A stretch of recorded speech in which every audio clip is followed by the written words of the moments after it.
Boa noite, meus amigos queridos.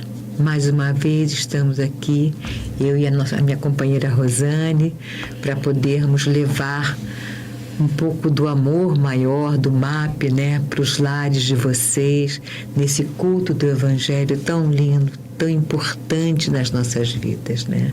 Trazer o Evangelho do lar para dentro dos nossos lares é uma honra. E essa honra nós gostaríamos de dividir com vocês. Nós vamos ler, vamos pedir para que vocês possam já preparar a sua aguinha fluídica, né? Colocar seu copinho d'água, porque o mundo espiritual não descansa. Ele está trabalhando e vai fazer a transformação necessária para cada um. Então vamos aproveitar tudo aquilo que de bom eles planejam para a gente. Lerei do livro Vida Feliz, ditado por Joana de Ângeles, psicografado por Divaldo Franco, a lição 183. Desculpa, sinceramente, a ignorância dominante. Não esperes justificação do outro, o teu ofensor. Supera os ingredientes indigestos da agressão dele e mantém-te bem, buscando esquecer de fato a ocorrência má. Quem guarda mágoas intoxica-se com os miasmas que elas exalam. O agressor está muito desequilibrado e necessita da medicação, da bondade para se recuperar. Perdeu a lucidez e, por isto, agride. Concede-lhe a oportunidade que ele não te dá. É sempre mais confortável a posição de quem é generoso. Melhor que sejas tu o doador, significando que já conseguiste o que ao teu próximo ainda falta. Forte, né? Fortíssimo, fortíssimo. Que não saiba a vossa mão esquerda o que dá à direita, faça e esqueça. E tantos outros citações do Evangelho nós poderíamos trazer para essa informação, essa mensagem, essa leitura.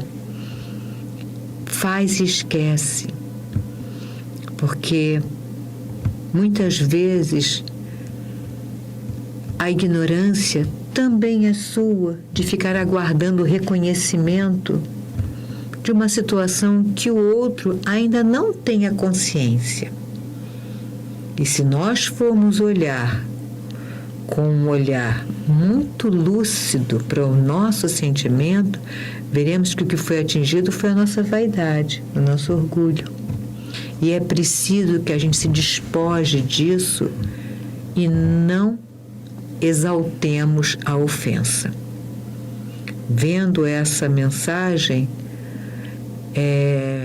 me recordo também de que é melhor ser o agredido do que ser o agressor. É melhor, por mais duro que nós ainda tenhamos que trabalhar isso dentro de nós, mas é melhor ser o ofendido do que ser o ofensor. Me faz lembrar uma mensagem que eu recebi ontem. Falava mais ou menos assim: escolhe as batalhas que você vai entrar, porque muitas das vezes é preferível você ter paz do que ter razão. Ah, sim. Acho que em todas as vezes. Justamente.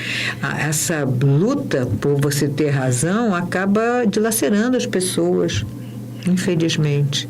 E não é o que nós queremos. Queremos a paz, a harmonia, queremos a união, queremos unir e reunir. Muitas vezes são mal entendidos, né? Por um mal entendido existem se arrasta longos e até dissensões em família. Terrível. Pais ficam sem se falar com os filhos durante anos. Verdade. Irmãos, por um mal-entendido, pelo orgulho, como você falou anteriormente, de não propagar a paz. É difícil, é necessário muita coragem para você ser o primeiro a tomar a atitude da reconciliação, da reunião. Mas é preciso. O mais corajoso também será o beneficiado, principalmente na vida futura. Vamos fazer a nossa prece inicial, pedindo a Jesus e a todos aqueles que fazem parte dessa equipe espiritual responsável pelo Evangelho no Lar, que possam convidar seus amigos para estarem nos lares daqueles que anseiam por visitas, anseio pelo toque dos anjos, pelos amigos a socorrer-lhes. Quantos lares, quantas dúvidas, quantas situações desastrosas, quanta dor. Mas nós temos o medicamento está ao alcance de todos nós. Fazermos a conexão com o sagrado através da oração. Pedirmos a esse grupo de amigos que estejam contigo dentro do teu lar, diminuindo as arestas, aliviando as dores. Agradeça, meu irmão, você que ainda tem um lar para poder retornar de onde quer que você esteja. Quantos perderam? Quantos estão ao relento? Quantos não têm mais a família? Agradeça por tudo que acontece dentro do seu lar. O lar é a morada bendita que o Cristo programou para todos nós. Então, mais do que nunca, obrigada, Senhor, por tudo aquilo que me destes. Obrigada por tudo aquilo que eu tenho e que eu tenha sabedoria para poder utilizá-lo da melhor maneira possível. A nossa companheira Rosane vai ler uma passagem do Evangelho para dar continuidade ao nosso Evangelho no Lar. Nós temos aqui, meus irmãos, do capítulo 11, amar o próximo como a si mesmo. Um mandamento maior, que é o item 1. Os fariseus, quando souberam que Jesus havia feito os saduceus se calarem, reuniram-se em conselho, e um deles, que era doutor da lei, perguntou-lhe para tentá-lo: Mestre, qual é o maior mandamento da lei?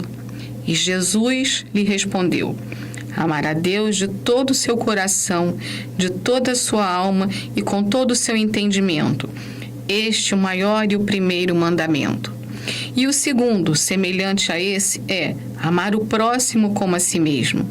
Esses dois mandamentos contêm toda a lei e os profetas. Jesus em Mateus 22, 34 a 40. No item 2, façam aos homens tudo o que gostariam que eles fizessem para vocês, pois esta é a lei e os profetas. Mateus 7, 12. Tratem todos os homens da mesma maneira que gostariam de ser tratados. Está em Lucas, capítulo 6, versículo 31.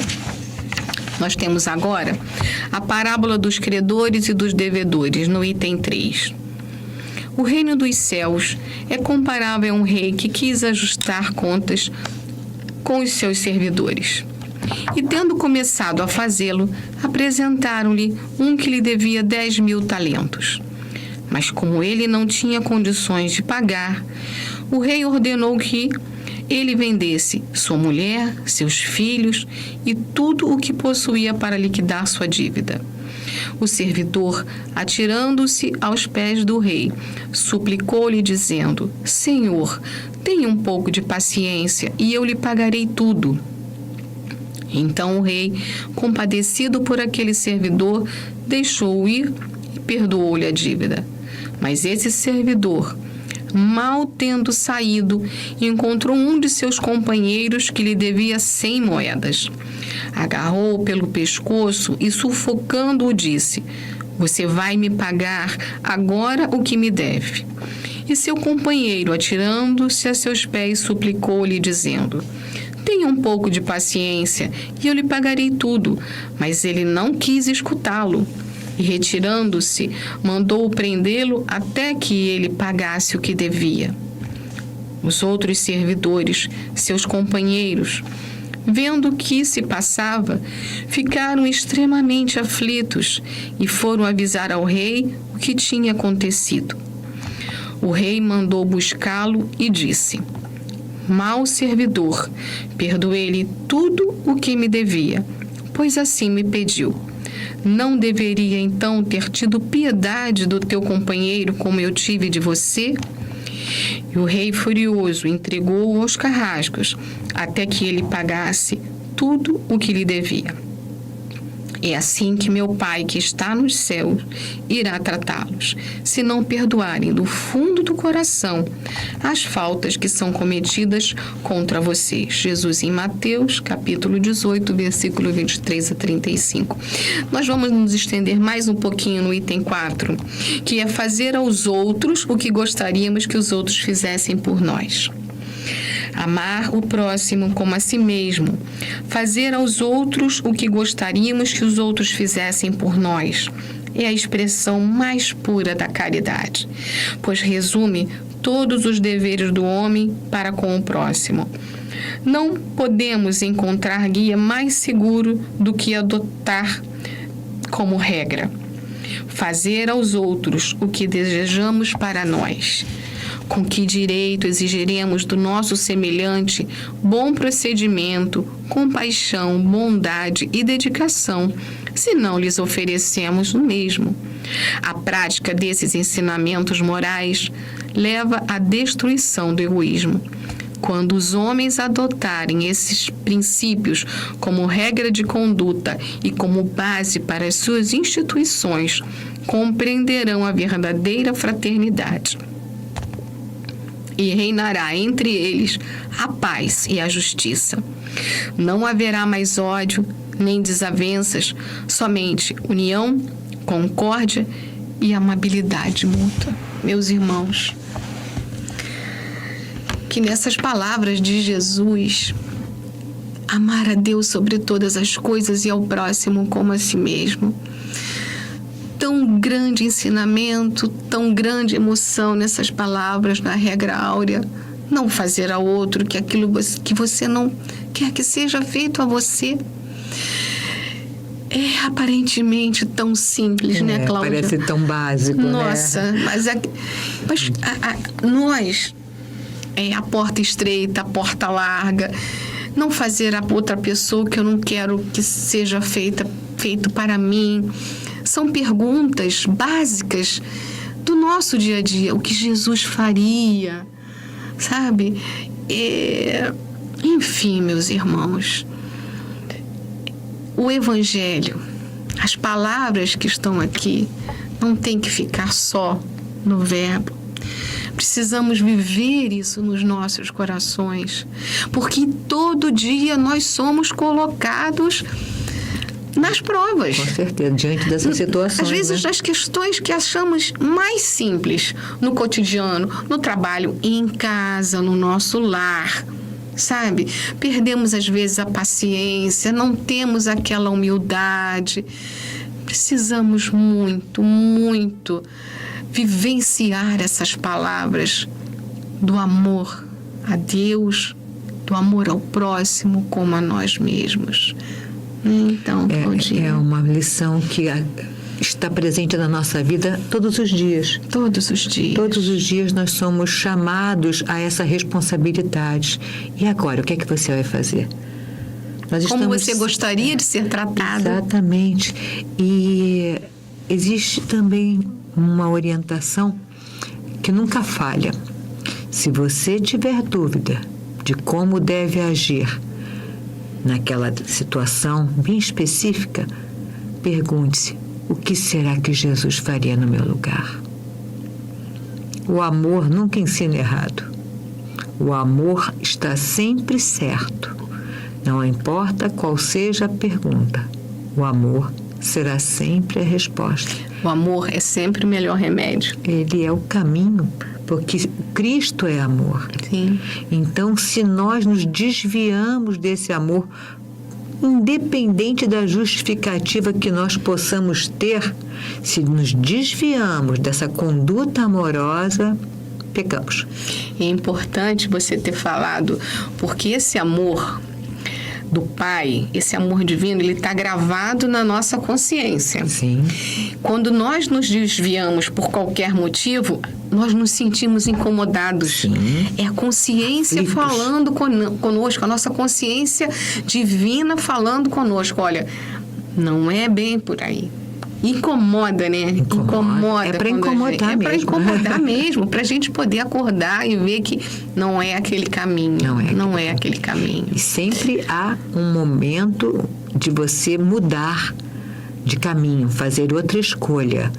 Não dá mais para fazer. Sempre existe a oportunidade de retomar o caminho do Cristo. Fazer o bem ao outro é fazer o bem a si próprio. Sim. Primeiro beneficiado somos nós. Somos nós. Mas também não é com este pensamento, é faz e pronto. Uhum. Faz a tua parte, que eu faço a minha. Isso. Bem, meus irmãos, lindas palavras do Evangelho, lindas palavras da nossa leitura inicial, as palavras de Jesus do nosso Evangelho. Sabemos que em todos os lares onde essa palavra chega, onde essa palavra habita, existem as dificuldades, sim, que sempre existem em todos os lares, mas existe a tolerância, existe esse amor, existe essa compaixão, existe o aprendizado. Os bons espíritos estão sempre ao nosso lado, nos intuindo, nos ajudando. Recorram à prece, à humildade de parar, escutar o vosso coração, onde essa centelha divina habita. E nessa nossa prece de finalização, nós agradecemos. Nossa primeira palavra é de gratidão. Gratidão a Deus, a Jesus, a Maria, aos nossos mentores, aos bons espíritos, a Francisco de Assis, Fabiano de Cristo, mentores espirituais dessa casa, dessa causa de amor, desse trabalho maravilhoso. Agradecemos a todos e rogamos, sim, rogamos misericórdia. Rogamos que o bom Jesus, que está no comando desse nosso lindo planeta, nos ajude nessa caminhada, que traga para os nossos lares essa confiança e essa coragem que de tanto precisamos. Que nós possamos ser sementinhas de luz dentro dos nossos lares, no nosso círculo de amizades, no nosso trabalho, por onde a gente estiver. Um pouquinho de luz daqui, um pouquinho de luz dali. Nós vamos iluminar esse planeta. Graças a Deus, meu Pai, graças a Deus. Que chuva de pétalas de rosas possam cair como bálsamo em todos os lares, em todos os corações. Que assim seja. Graças a Deus. Graças a Deus. Vamos beber a nossa aguinha, tendo a certeza que já está com remédio para todos nós, para todos vocês. Muita paz, paz e bem, paz e luz, paz, muita paz para todos. Para todos.